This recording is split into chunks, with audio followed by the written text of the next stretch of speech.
Thanks again for joining us. This is Talking Leadership TV. Our guest today is Andrew Sullivan. Andrew is a University of Tasmania PhD candidate examining novel governance for a changing ocean. He returns to the academic community after more than 20 years of experience in fisheries, research and management, consultancy, and most recently in industry representation. He brings both a government and an end-user perspective to the complex intersection of governance, policy, science, and industry development. Navigating this complexity is critically important as the world transitions into a low-carbon future, with the ocean playing a key role. Andrew has identified the high-level panel for a sustainable ocean economy, the Ocean Panel, as a case study of a novel multilateral governance intervention. Through key informant, semi-structured interviews, Andrew will describe the origin story of the Ocean Panel, then follow its work to investigate its impact and effectiveness. I know you'll enjoy today's podcast, but enough from me. I'll hand over to Andrew. Andrew, thanks for agreeing to have a chat with me, mate. So we're talking leadership as I want to do, but to start things off, your leadership and its beginnings. Take us through that, mate. My leadership and its beginnings. Look, I don't think I sort of have been very conscious about leadership, my leadership journey anyway, until probably the last 15 years, I'd say. That was when leadership became something. I was aware that leadership meant something else. I think up until then, I just enjoyed being with people, seeing people thrive, have fun, do really well at their work. And that was something that that's my natural disposition. And then, so probably it was around 2008. My then boss sort of gave me a book about leadership, and he brought in a whole heap of things around teamwork and things like that. And he said something about, I'm really enjoying where your leadership journey is going to go. And that was probably the point where I realized that leadership is something, and maybe my natural disposition sort of led me to being able to be a leader and put those skills to use. That's an absolute gold response. I love it when a more senior person comes to you with some books or some readings and goes, hey, I think you should have a look at this stuff, which is a passive aggressive way of saying, yeah, I think you need to read this stuff, but I'm not going to sell it to you quite that way. Okay, Yeah. that's an interesting start to the conversation, mate. So let me ask you, in your travels, and again, using any reference you like on this, your definition of leadership, please. Yeah, I did listen to some of your podcasts, so I knew this question was going to come. I'm in an interesting point in my life now where I said this to somebody the other day. I think leadership, everybody's a leader. That's the way I look at things. And I want everybody, I think if the more people recognize that they're a leader to some extent. That's interesting. And just as an aside before you go on, something I'd like to share is in the military podcast that I did talking to ex and currently serving military people, they pretty much said the same thing, that we train and breed leaders at every level because it's a necessary part of what we do. And you seeing everyone as a leader, is that because you see it in the kernel of everyone's being that you meet, or is it behaviors that you see, or is it your just general philosophy on what leadership is for you? Probably a little bit of everything there. I do see that in people. I think I naturally like to see the best in people, so I can sort of see that in people. I think one of the other things, though, is I think by putting leadership over up here and talking about leadership that's in a way that's not relatable to people, it makes it seem out of reach, or that you have to be special, or that leadership is something that you have to do a course for and things like that. Whereas people are doing acts of leadership every single day in their lives. And I think if we can get them to recognize that what they're doing is an act of leadership, it just becomes normal, and it inspires others then to lead and to do things, and to make the world a better place, I guess. I knew this conversation would get interesting. That's a really interesting response, and it's not one I've heard in as far as, for me, the process of leadership is at times necessarily complicated because you're dealing with other human beings. But at its core, and this is for me, and I'm only sharing my view here for generic Perez view of leadership is leadership as a process doesn't exist with people, right? And if it's about the management of other human beings and a shared vision and pathway to get to some particular goal, whatever that goal might be, that's the easiest way to put it is it's a people process, right? Yeah. That keeps it fairly simple. Where the complicating bit comes in is people are in jobs and are in careers for all sorts of reasons. We don't all have the same motivations to be there, but at our core, we want to do a job and we want to do it well. I would think maybe that doesn't apply for everyone, but that's my hope is that you want to do as good a job as you can, not necessarily being a leader, but being in there and giving it a go. So it's interesting about demystifying the process, and it's as complicated as you make it. I think is part of this, or at least what I'm seeing or hearing from my guest. Does that ring true for you? Yeah, absolutely. So if you look at it, everybody's in charge of their own life. So they make decisions every day. They're part of a family. Like you say, they're part of a team. If you want to look at it at that basic level, they're part of a team. They're doing acts of leadership before they go to work. And so obviously as you step up into bigger companies or more complex environments, then leadership, the process of leadership becomes more complex and it becomes more difficult. And you need to rely on more people and all those sorts of things. But at the heart of it, I think it's still the same. Let me ask you this. Getting to where we've got to in the conversation, and this is a bit that I particularly have an interest in, not just from trying to develop myself professionally, which these podcasts help me to do, but to understand leader capabilities, because that's the space in which my thinking is at the moment. What for you? What do you believe are critical or core leadership capabilities? So again, I'll probably life's the sort of the core things to live a good life. I think is integrity, and I think that's crucial for a leader. If you're leading other people and wanting them to follow you, and then you need to live by the words that you say, and you can only do that by demonstrating it. So that's integrity. Honesty goes with that, I think.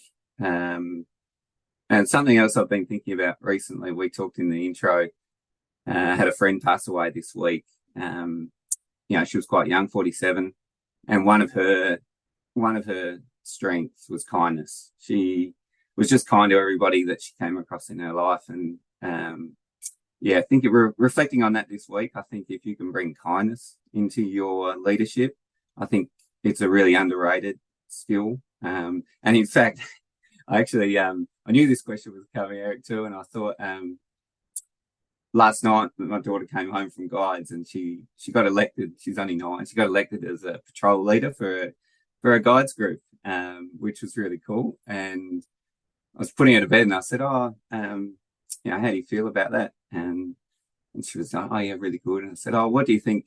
When you're leading your kids, what do you have to do as a patrol leader? And she said, oh, I have to get them to do things. I said, oh, what do you think makes a good patrol leader? And she said, being kind. And I thought, oh, wow, that just made me really proud. So I think, don't underestimate kindness. I think a lot of the corporate world and things can be quite brutal at times. Bringing in a bit of kindness is good too. Yeah, thank you for that.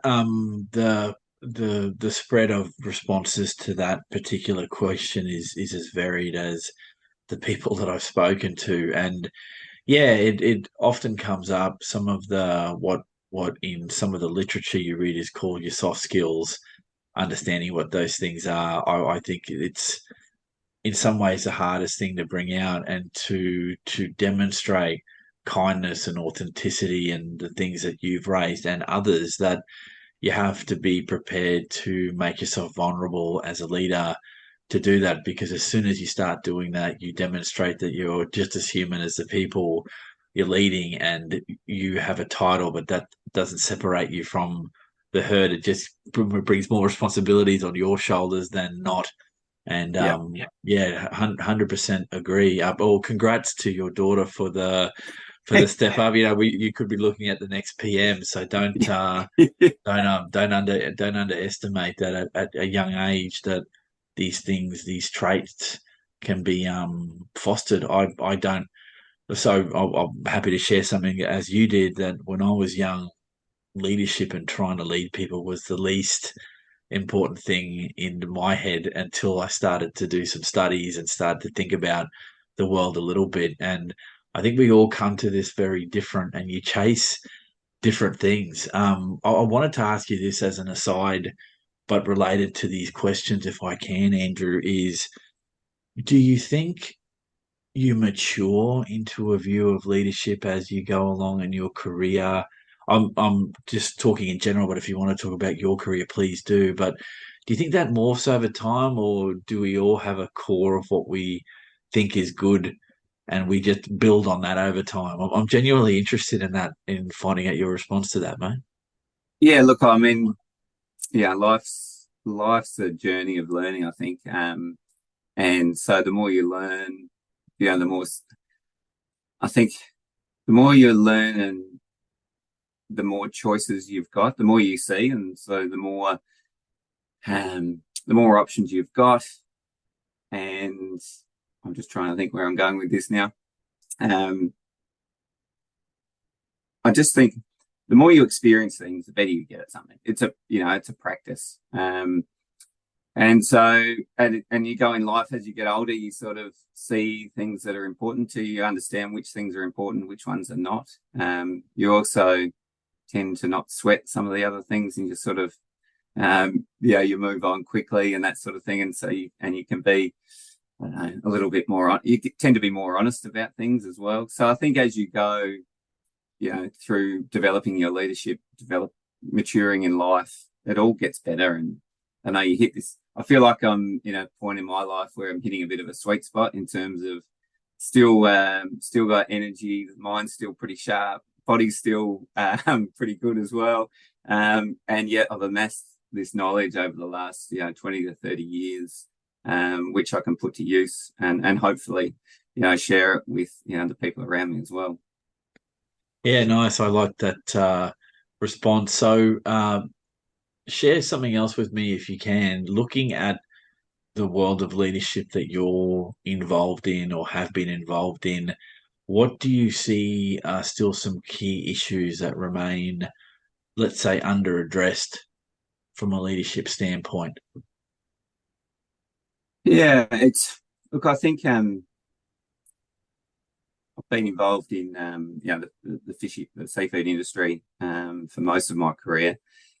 And you look at that, and you look at, I think, all of society though at the moment. I think we're going to look back at this time to see it as a pretty incredible period of change. I think society is changing a lot at the moment. I know we've had COVID, but even you look at climate change, the things that are happening in our world. I think we are going to look back at this time and go, wow, there was a lot of change happening. And with change, that means a loss as well. Like some things are taken away from us during periods of change. And I think people that worries people as well. And so it's navigating through that is difficult. And so I think it does require leaders to really sort of stand up and make difficult decisions, challenge themselves, challenge the people that they're leading as well. And so I think from that point of view, I think it takes a toll on people as well.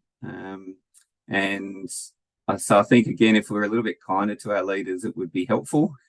A bit kinder to ourselves, because, it does bring out the best, but it also brings out the worst. You see that, when disasters happen, you see the best in people, but you see the worst in people. And so it's a bit like this period now we're going through. We are going to see some amazing things, but it's also, we're going to see some of the darker sides of people as well. People looking to bring people down and undermine them and those sorts of things. So I think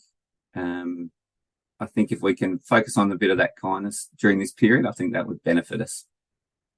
That was expertly responded to, my friend. One thing I know you didn't say out loud, but I know that's what you're referring to, and it segues quite nicely into it, is around a post-COVID-19 leadership space. And I've specifically brought this question or this theme in, sorry, not wanting to stir up bad memories, but just to try and see what we've learnt from what I believe is we're getting into this post-COVID period. Although it's still around, it's not a pandemic in a sense anymore. We're not locking down. We're a bit more freed up than where we were a couple of years back. But from a leader perspective, what are some of the lessons that you've been able to glean from what was there from a leader perspective? So if I'm asking you to put that hat on, and obviously you interact with leaders across industry, not just fishing, but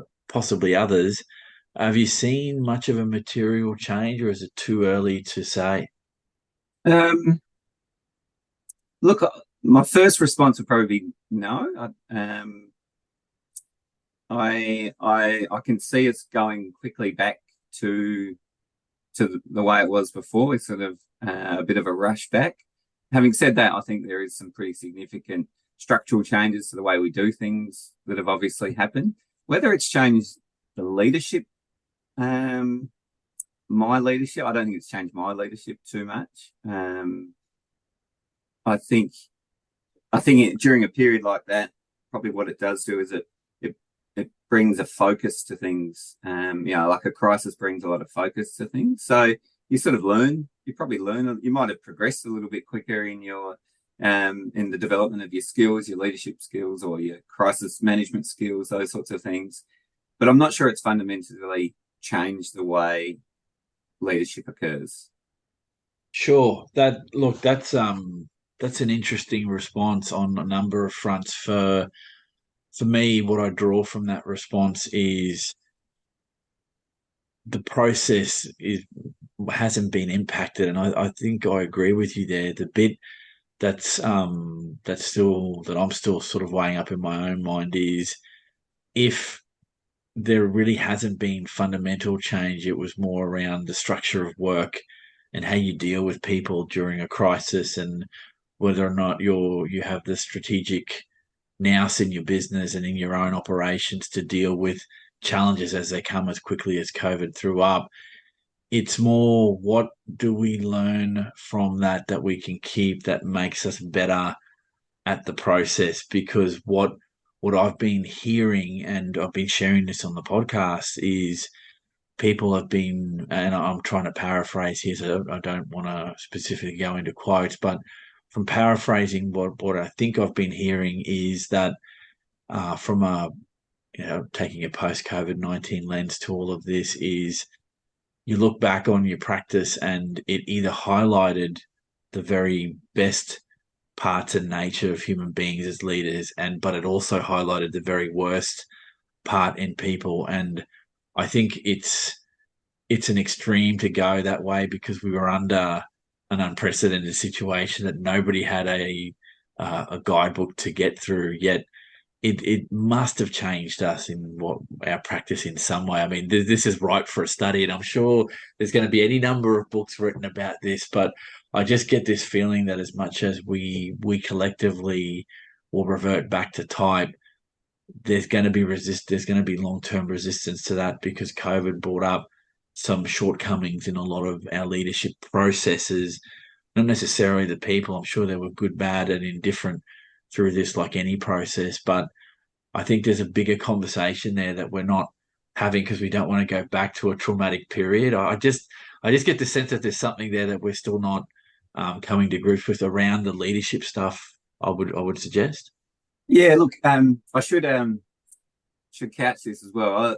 I was in Tassie during COVID, living in the bush, like living in a bush sort of setting, access to clean air, good food, activities. I actually also spent the last 2 years on Flinders Island as well in Bass Strait, which, when COVID was there, it was a pretty free sort of living. So we'll put it in that. But going back to the best and the worst, like, yes, there was so much tolerance and acceptance of things, and everybody did their bit. Everybody took took one for the team, and that, like you say, that the best of people to put others first was amazing. And we saw it right around the world. And I think that's a reflection that as human beings, we do deeply care about other human beings. And yeah, I think it's inspirational to see what happened and the way people looked after each other. Now you also look at now the return, and you hear of court cases of employees taking employers to court because they want to take them back into the offices and things like that. And you just think that's when I go, oh, have we really? How far have we come? Maybe it's a 2 step forward, 1 step back thing. I'm not sure, but yeah, it's an interesting experiment, and yeah, I'm sure there's work in there, Eric. Yeah, no, I just have this niggling feeling that maybe we haven't learned all the lessons that we could take out of it. But that said, um, current appetite to go back and really dig into what what did this all mean for the leadership process. I think that should be an ongoing conversation because we can learn from that. And the what do you call it, the base from which we can draw on is any human being that was in a leadership type role could contribute to that conversation because we were all stuck in it at the same time. Wasn't one unique set of people. Like I would suggest to you that fishbowl thing around, let's say COVID only happened in one country and one country went catastrophically bad and the whole world just kept on business as usual. It would be an interesting view it that way. But the whole planet went through this, some more than others, and like in your situation, you were away from humanity and away from the worst of it, and all the luck to you for having been there and avoided some of this. But for those of us that didn't, I think there's still some lessons to be drawn out. And oh, I don't know. I'm not trying to catastrophize here. I'm just trying to get a sense of where this conversation is. And the more I keep having this conversation, the more there's something tweaking in the back of my head going, there's some underlying stuff here that we still have to unpack. And maybe that will happen down the track because it is still very fresh in our minds. People have lost a lot of loved ones. There's been a lot of death and bad health as a consequence of this process. So I kind of understand why there's still some more thinking to be done around this because people are still getting over the real social impacts of what the pandemic meant for us outside of anything to do with work. Yeah. Look, and I think I'm not sure if it's just you're reading this at the moment or being a bit more interested in leadership. Vulnerability is a big one. That's talked about in your own leaders, and I think there was nowhere to hide, or you had to be vulnerable during COVID. And I think people went, oh, actually, that wasn't so bad when I was vulnerable. My team still supported me, or so but is it because it was such an exceptional situation, or maybe that does start to pervade the leadership qualities we're going to see more and more, across society? I'm not sure. Just to finish this off, one thing that has been brought to my attention previous podcasts, and for some reason it's come up now. This thing around understanding what we want as a society from our leaders is also going to be shaped by those you lead. So this isn't just going to be a conversation that leaders have amongst themselves. Our teams, other organizations that we deal with, their people are going to say, no, this is the set of behaviors we want to see, and this is what we expect, and we're not going to move away from that. And that is going to throw up all sorts of other interesting discussions to be had around going back to business as usual pre the pandemic in some people's minds is no longer acceptable. And I don't think that's going to change. Yeah. Look, and if you look at it from a demographic sense as well, like we're entering into a new period where, the baby boomers are exiting, the millennials are coming through, and they're not going to put up with that stuff either. So they're going to demand things are done differently. And so it's going to be a pretty exciting. I noticed you cut out the Gen Xers, which is us. So we're not quite old enough to leave the world of work, but we're not the millennials anymore. So we've we're the forgotten cohort there, I think, mate. Well, actually, it's funny. The Gen Xers have got I think we've got a really important part to play. To bridge the gap between the old and the new, if you like. Right. Right. Because they are, I think, when you look at the boomers and the millennials, they are quite, there is quite a difference. Whereas we straddle those. And so I think we've got We're the eternal optimists, mate. I am. Yes, I am. But we can take the best of what our parents and their generation have given us, but also we can see the future as well, and so it's our role to foster those guys and bring them in, I think, and give them the opportunities, and then hang on for the ride. So the nature versus nurture issue, are leaders born or are they made? Look, as I guess I started out saying that I think we're all leaders. I think we've all got the capacity to lead, and we all lead in some aspects of our life. So I think leaders, well, I guess leaders are born, but they're also made. We're all born, aren't we? So, but I guess leadership is a practice as well. I think you can, like a sport. The more you practice, the better you get at it. And like any sport too, some kids are born with just that innate ability to hit a ball or to kick a ball.